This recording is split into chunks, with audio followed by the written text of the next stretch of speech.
Hi అండి. అందరూ ఎలా ఉన్నారు? బాగున్నారా? నేను కూడా చాలా బాగున్నాను. ఈరోజు వచ్చేసి ఇంకో మంచి వీడియోతో మీ ముందుకైతే వచ్చేసాననమాట. అదేంటంటే ఆడవాళ్ళు వదులుకోవాల్సిన విషయాలు. సో ఆడవాళ్ళకి ఈ వీడియో కొంచెం హార్ష్గానే ఉండొచ్చు కానీ సో ఇది వాస్తవం అనమాట. సో దీన్ని ఫాలో అయితే మాత్రం మన లైఫ్ హ్యాపీగా ఉంటుంది. సో ఏదో చూసేద్దాం, వచ్చేయండి. మన ఛానల్ ఎవరైనా ఫస్ట్ టైం చూస్తున్నట్లయితే లైక్ చేయండి, షేర్ చేయండి, సబ్స్క్రైబ్ చేసుకోండి. సో ఫస్ట్ వచ్చేసి ఆడంబరాలు అంటే ఒకరిని చూసి మనం అది కావాలి అనుకొని లేనిపోని ఆడంబరాలకు వెళ్ళిపోతూ ఉంటాము. సో మనీ ఉన్నా లేకపోయినా నాకు ఇది కానే కావాలి అని మన మైండ్లో వెళ్ళిపోతూ ఉంటుంది. సో పక్కనింట్లో ఆంటీ మంచిగా నగలు వేసుకున్నారు, సో ఆ నగ నాకు బాగుంది, నేను తీసుకోవాలి అలాంటిదే అని చెప్పి డబ్బులు లేకపోయినా అప్పు చేసి మరీ కొనేస్తూ ఉంటారు. సో అలాగా మనం దేన్ని పోల్చుకుంటామో సో అవన్నీ మనకు కావాలనిపిస్తుంది.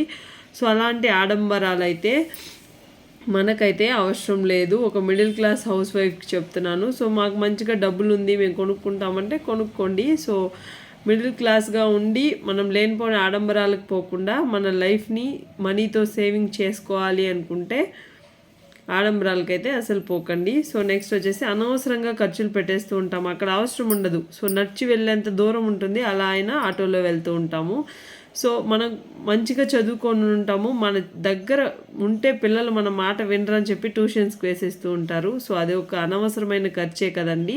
సో ఇలా మీ లైఫ్లో మీరు ఎలా అనవసరంగా ఖర్చు పెడుతూ ఉంటారో మీరు కూడా మీరే ఊహించుకొని మీరైతే రాసుకోండి. సో అది మీరు నెక్స్ట్ టైం చేయకుండా ఉండడానికి మీరు ఒకసారి రాసుకుంటేనే మీకు మంచిగా యూజ్ అవుతుంది. ఒకసారి ప్రయత్నించి చూడండి. మనం ఆలోచనల కన్నా మనం రాసుకోవడం వల్ల మనకి ఎక్కువ క్లారిటీ వస్తుంది. సో మీరేమంటారో కామెంట్ సెక్షన్లో కామెంట్ చేయండి. సో నెక్స్ట్ వచ్చేసి మితిమీరిన ఆశలు అంటే నేను ఐఫోన్ కొనుక్కోవాలి, నాకు అలా ఉండాలి, ఇలా ఉండాలి, నా బర్త్డేకి కానీ నా నెక్స్ట్ మ్యారేజ్ యానివర్సరీకి కానీ పెద్ద పెద్ద గోల్డ్ జ్యువెలరీస్ వేసుకోవాలి, మంచి మంచి బట్టలు కొనుక్కోవాలి, వేలల్లో ఖర్చు పెట్టాలి అని మితిమీరిపోయిన ఆశలు ఉంటాయి. సో అలాంటి దాన్ని మనమైతే నో చెప్పుకోవాలి. ఎందుకంటే ఉంటుంది, మనిషి అన్నాక ఆశలు లేకుండా ఉండదు, కానీ మన ఫైనాన్షియల్ స్టేటస్ని బట్టే మనమైతే ఆశలు అనేది పెట్టుకోవాలి అని నా ఫీలింగ్. సో మీరేమంటారో కామెంట్ సెక్షన్లో కామెంట్ చేయండి. సో చాలా వరకు చూస్తూ ఉంటారు, వేరే వాళ్ళు ఒక 4,000 శారీ కొన్నా అబ్బా భలే ఉందే మనం కూడా తీసుకోవాలని చెప్పి అలాంటి లేనిపోని కోరికలు పెట్టేసుకొని వెళ్ళి తీసేసుకుంటూ ఉంటారు. సో అలాంటి వాటికి నో చెప్తేనే మనమైతే హ్యాపీగా ఉండగలుగుతాము. సో ఇంకొకరితో పోల్చుకోవడం, వాళ్ళేంటి ఒక ఇల్లు కట్టుకున్నారు, వాళ్ళ లైఫ్ బాగుంది, వాళ్ళు హ్యాపీగా ఉన్నారు, మనం ఇలా లేమే అనుకోవడం వల్లే మనం చాలా వరకు మనీ ఖర్చు పెట్టేస్తూ ఉంటాం. వాళ్ళని చూసుకొని మనం కూడా అది కొనుక్కోవాలి అని చెప్పి మనీ తీసుకెళ్ళి కొనుక్కుంటూ ఉంటాం. అది ఉన్నా లేకపోయినా అప్పు చేసైనా కొనేస్తూ ఉంటాం. సో అలాంటిది అయితే చాలా బ్యాడ్ అండి. సో ఇంకొకరితో పోల్చుకోవడం వల్ల మన క్యారెక్టర్ ఏంటి అనేది మనం తెలుసుకోలేకపోతాము. సో అందుకే చెప్తున్నాను, మనకున్న దాంతోనే మనం హ్యాపీగా బతకడం అయితే నేర్చుకోవాలి. సో ఇంకొకరితో అయితే అసలు పోల్చుకోవద్దు. నెక్స్ట్ వచ్చేసి పొదుపుగా బతకడం అంటే పిసినారిగా బతకమని నేను చెప్పలేదు, ఉన్న దాంతో పొదుపుగా బతకండి. అనవసరమైన ఖర్చులు లేకుండా పొదుపుగా ఉన్న వాటిని హ్యాపీగా యూటిలైజ్ చేసుకోండి. ఇంట్లో ఉంటుంది కానీ ఇంకా కొత్త దానికోసం వెతుకుతూ ఉంటాము. సో అలా కాకుండా ఉన్న దాంతోనే పొదుపుగా ఖర్చు పెట్టుకోవడం నేర్చుకుంటే మన లైఫ్ అనేది హ్యాపీగా ఉంటుంది. నెక్స్ట్ వచ్చేసి వర్క్ ఫ్రమ్ హోమ్ ఆప్షన్స్ ఏదైనా ఉంటే తెలుసుకోండి. ఆడవాళ్ళు ఇంట్లో ఉండి ఖాళీగా టైం వేస్ట్ చేయకుండా ఏదో ఒకటి మీకు మీ తోచినంతగా మీరు బిజినెస్ స్టార్ట్ చేస్తారా, లేదంటే మీకు ఇంకేదైనా స్కిల్స్ ఉందా, దాని మీద మీరైతే అనలైజ్ చేసుకొని వర్క్ ఫ్రమ్ హోమ్స్ జాబ్స్ ఉంటే చేసుకోండి. లేదంటే బయట వెళ్ళి కూడా జాబ్ చేసుకుంటాం అనుకుంటే అక్కడ వెళ్ళి కూడా చేసుకోండి. చాలా వరకు జాబ్ చేస్తారు కానీ ఆ అమౌంట్ని ఎక్కడ ఖర్చు పెట్టేస్తారో వాళ్ళకే తెలియదు. రోజుకు ఒక డ్రెస్ వేసుకోవాలనుకుంటారు, రోజుకు ఒక జ్యువెలరీ పెట్టుకోవాలనుకుంటారు, జాబ్ రాగానే అన్నీ కొనేయాలనుకుంటారు. సో అలా కాకుండా స్టెబిలైజ్డ్గా ఉండండి. సో ప్రతి ఒక్కరికి చెప్తున్నాను, మనీ అనేది ఈరోజు వస్తుంది కానీ రేపు ఫ్యూచర్లో ఉంటుందో లేదో తెలియదు కాబట్టి సో దాన్ని సేవ్ చేసుకోవడం మంచిది.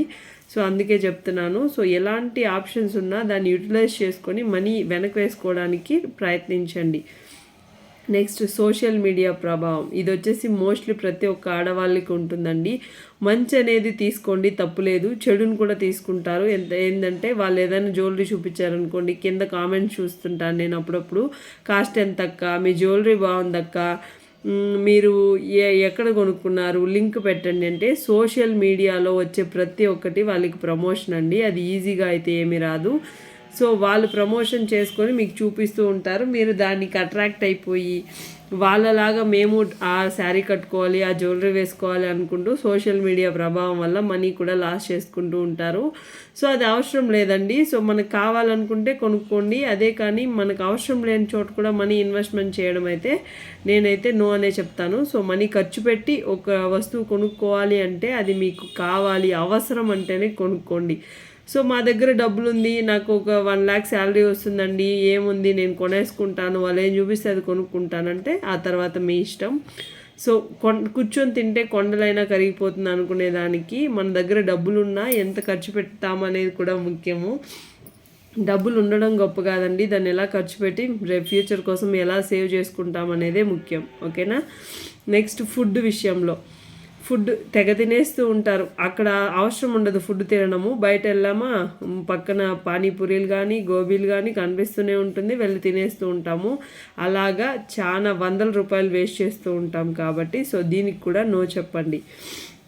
నెక్స్ట్ వచ్చేసి షాపింగ్స్, లేనిపోని షాపింగ్స్ చేస్తూ ఉంటాము. సో మనకు అవసరం ఉండదు, ఫోన్లో యాప్స్ ఉన్నాయని చెప్పి 24 hours షాపింగ్స్ గురించి ఆలోచిస్తూనే ఉంటాము. సో అది బాగుంది, ఇది బాగుంది, ఇందులో ఈ ఆఫర్స్ ఉన్నాయి, 10% 20% ఆఫర్ ఉందంటే వాళ్ళ ఆఫర్స్ పెట్టడమే మీరు కొనుక్కుంటారని చెప్పి. సో మీరు అలాంటప్పుడు మీరు దాని మోసం పడిపోయి వెళ్ళి షాపింగ్ చేసేస్తూ ఉంటారు. సో నాకు ఇంత % తగ్గుతుంది కదా అని చెప్పి వాళ్ళు తగ్గుతుంది అనుకుంటే వాళ్ళ వస్తువులు అమ్ముకోవాలి కాబట్టి వాళ్ళు తగ్గిస్తున్నారు. ఒక చిన్న లాజిక్ అయితే మిస్ అవుతాం మనము. సో నెక్స్ట్ వచ్చేసి స్కిల్స్ డెవలప్ చేసుకోకుండా చేయలేకపోవడం అంటే మనకున్న స్కిల్స్ని డెవలప్ చేసుకొని మన ఫ్యూచర్కి యూజ్ చేసుకోవాలి. ఇప్పుడు వీడియోస్ చూస్తున్నారు అంటే మీరు దీంతో ఏదో ఒకటి నేర్చుకోగలగాలి. సో అప్పుడే మన లైఫ్ అనేది ఒక స్టెప్ ముందుకెళ్తుందని నా ఫీలింగ్. మీరేమంటారో కామెంట్ సెక్షన్లో కామెంట్ చేయండి. సో స్కిల్స్ డెవలప్ చేసుకోండి. మీరు ఎక్కడ ఇన్వెస్ట్మెంట్ చేసుకుంటే మీ మనీ ఎక్కడ డబుల్ అవుతుంది, ఎలా మీరు ఫ్యూచర్ని ప్లాన్ చేసుకోవాలి అనేది కొన్ని స్కిల్స్ ఉంటాయి. స్టడీస్ పరంగా స్కిల్స్ డెవలప్ చేసుకుంటారా, లేదంటే మీ ఫ్యూచర్ పరంగా మీకు ఏదైనా తెలియకపోతే తెలుసుకుంటారా, ఇన్వెస్ట్మెంట్ పరంగా తెలుసుకుంటారా. అలాంటప్పుడు మీరు ఆ వీడియోస్ చూసి హ్యాపీగా స్కిల్స్ని అయితే డెవలప్ చేసుకోండి. కానీ టైం అయితే వేస్ట్ చేసుకోవద్దు. ఓకేనా. టైం చాలా ఇంపార్టెంట్ అనమాట. రేపు ఫ్యూచర్లో కష్టపడే కన్నా ఇప్పుడు నుంచే మీరైతే మంచిగా మనీ సేవ్ అయితే చేసుకోండి. నెక్స్ట్ నాలెడ్జ్ని పెంచుకోకుండా ఆరాంగా కూర్చొని బతికేస్తూ ఉంటారు చాలా వరకు. ఏముందిలే ఈరోజు అయిపోతుంది రేపు వస్తుందిలే అన్నట్టుగా చాలా వరకు నాలెడ్జ్ని అస్సలు పెంచుకోరు, అక్కడే ఆగిపోతూ ఉంటారు. సో అలా కాకుండా నాలెడ్జ్ని పెంచుకోవడానికి ట్రై చేయండి. సో సీరియల్స్ అని షోస్ అని అడిక్ట్ అయిపోతూ ఉంటారు. ఇప్పుడైతే సోషల్ మీడియా ఉంది, నెక్స్ట్ ఆహా కానీ ఇలా మెనీ ప్లాట్ఫామ్స్ అయితే ఉన్నాయి, మూవీస్ వస్తూనే ఉంటాయి. 24 hours ఏదో ఒక విధంగా ఎంటర్టైన్ అవుతూనే ఉంటాం కాబట్టి వాళ్ళైతే హ్యాపీగా మనీ చేసుకుంటూ ఉంటారు, మన ఎంటర్టైన్మెంట్తోనే బతికిపోతూ ఉంటాము. సో అలా కాకుండా మనం కూడా ఒక స్టేజ్కి వెళ్ళాలి అనుకుంటే మనీని అయితే సేవ్ చేసుకోండి. సో మనీని ఎక్కడెక్కడ మనం ఇన్వెస్ట్మెంట్ చేయాలో తెలుసుకోండి. అలాగే ఆ మనీని మనం ఎలా సంపాదించాలో అనేది కూడా తెలుసుకుంటే మన లైఫ్ అనేది హ్యాపీగా ఉంటుంది. So save the money, live the life. So ఈ వీడియో ఎలా అనిపించిందో మీరైతే కామెంట్ సెక్షన్లో కామెంట్ చేయండి. ఇంతవరకు చూసినందుకు థ్యాంక్ యూ. సో ఇంకేదైనా నేను మిస్ అయింటే కామెంట్ చేయండి, నేను కూడా తెలుసుకుంటాను. Take care, bye.